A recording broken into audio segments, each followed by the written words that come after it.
Roméo, j'aimerais lancer une activité de coaching, mais je ne sais pas quoi vendre. Attends. Déjà, félicitations à toi. Si tu t'es déjà posé cette question, c'est que tu as très bien compris l'opportunité de fou qu'offrait la vente de formation ou de coaching en ligne. Et que tu aies pensé à ça ou que tu aies déjà essayé de lancer ta formation ou ton coaching, déjà, félicitations pour cela. Dans cette vidéo, je vais te montrer exactement ce qu'il faut faire pour identifier ton marché, trouver ta niche et vendre ton coaching. Et à la fin de cette dernière, je te promets que la question de ne pas savoir quoi vendre sera complètement aux oubliettes. L'une des plus grosses erreurs que font les personnes qui veulent se lancer dans la formation ou dans le coaching, c'est de croire qu'ils n'ont rien d'exceptionnel à vendre. Ils pensent que parce qu'ils ne sont pas les meilleurs dans un domaine, ils ne peuvent pas l'enseigner. Mais la réalité, c'est que presque tout le monde a une compétence monétisable. Et comment savoir si toi, tu fais partie de ces personnes-là qui ont une compétence à enseigner? Pose-toi cette simple question. Sur quoi est-ce qu'on me demande souvent des conseils? Si des amis, des collègues ou des proches viennent naturellement vers toi pour te poser des questions sur un sujet précis,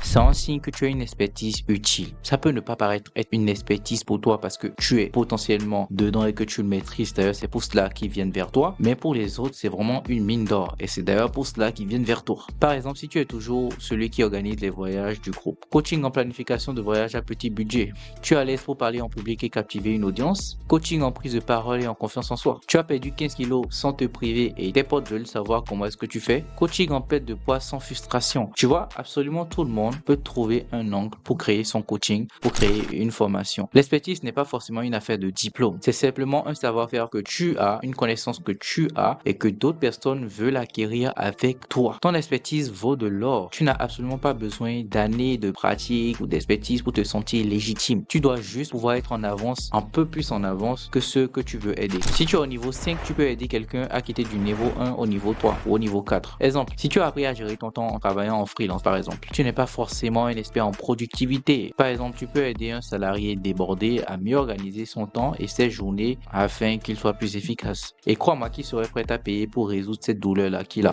Et si toi-même tu as déjà surmonté un problème, donc tu as un avantage énorme parce que tu comprends les frustrations de ceux-là qui galèrent. Tu sais exactement ce qu'ils vivent et tu peux leur montrer comment toi tu as pu réussir à quitter leur situation à la situation dans laquelle tu es aujourd'hui. Tu as réussi à arrêter la fumée, tu peux aider d'autres personnes à s'en sortir. Tu es passé de timide à quelqu'un de sociable, tu peux aider les introvertis à mieux communiquer. Et crois-moi, ce n'est pas des niches où il n'y a pas du monde. Il y a du monde. Ils attendent juste quelqu'un pour leur montrer le chemin. Et tu vas devenir cette personne en créant ton programme. Les gens ne vont pas chercher un expert théorique. Ils veulent chercher quelqu'un qui va juste pouvoir les aider, quelqu'un qui est déjà passé par les étapes par lesquelles eux, ils veulent passer et qui voit clair dans le chemin et qui va être comme un guide pour eux. C'est ce que les gens recherchent. Tu peux commencer à identifier ta compétence monétisable en te posant ces 3 questions. Qu'est-ce que je sais mieux faire que la moyenne des gens? Qu'est-ce que j'adore faire même si on me le demande gratuitement? Sur quoi est-ce que les autres me demandent naturellement un service, quelque chose à faire? Réponds honnêtement et tu auras déjà une piste solide. Maintenant, même après tout cela, il faut que tu commences à vérifier si ton idée de coaching,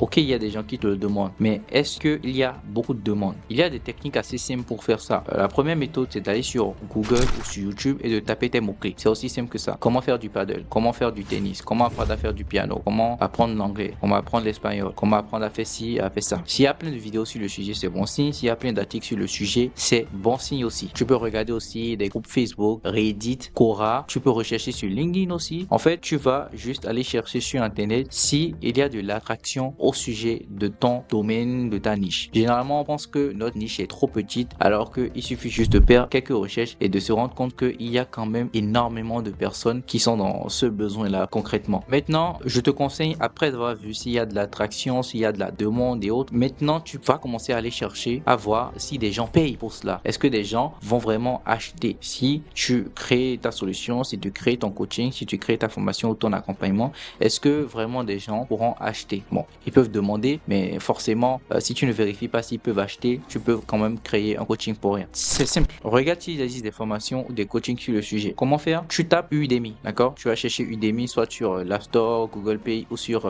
je ne sais pas s'ils ont un site internet, mais Udemy par exemple, c'est une plateforme où énormément de personnes hébergent leur formation et d'autres personnes viennent acheter. Donc tu vas sur Udemy et tu vas rechercher le nom de ta formation ou tu vas taper ton mot-clé. Généralement, si tu vois une formation, tu vas voir s'il y a des gens qui ont acheté cette formation, combien de personnes ont acheté la formation et s'il y a de l'attraction, tu pourras vendre. À part Udemy, tu as Teachable, tu peux aller chercher sur come.com aussi. Va voir sur LinkedIn aussi s'il y a des gens qui proposent des formations, s'il y a des gens, généralement sur LinkedIn, s'il y a des gens qui parlent de ton sujet, de ta problématique sur LinkedIn, c'est que forcément derrière il y a potentiellement une formation ou un accompagnement. Donc tu peux être rassuré sur ce côté. Maintenant, on va arriver sur la partie où tu vas vouloir vendre cet accompagnement. D'accord? Tu l'as créé, tu l'as conçu, tu sais exactement comment est-ce que tu vas aider les personnes à quitter leur situation pour avoir une meilleure situation ou pour avoir la situation dont ils rêvent. Il te faut, avant même de vendre, de tester ton idée, pré-vendre. Pour ça, c'est très simple.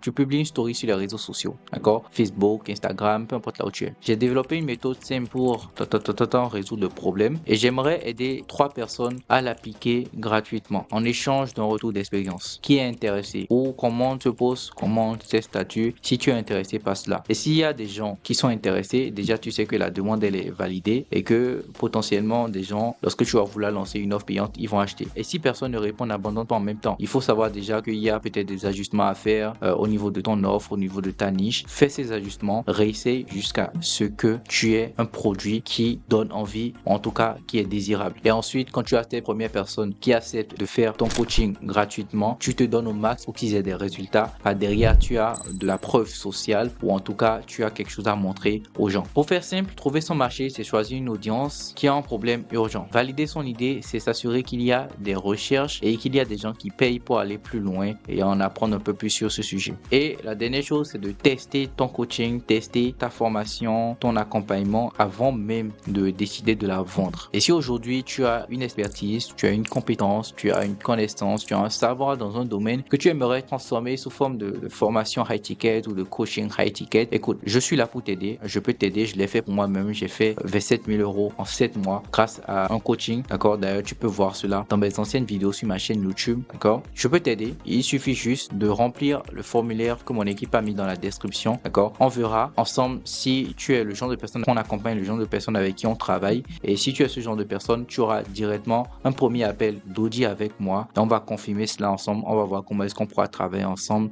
et voilà, lien dans la description. C'était Romeo Moumouni, ciao ciao.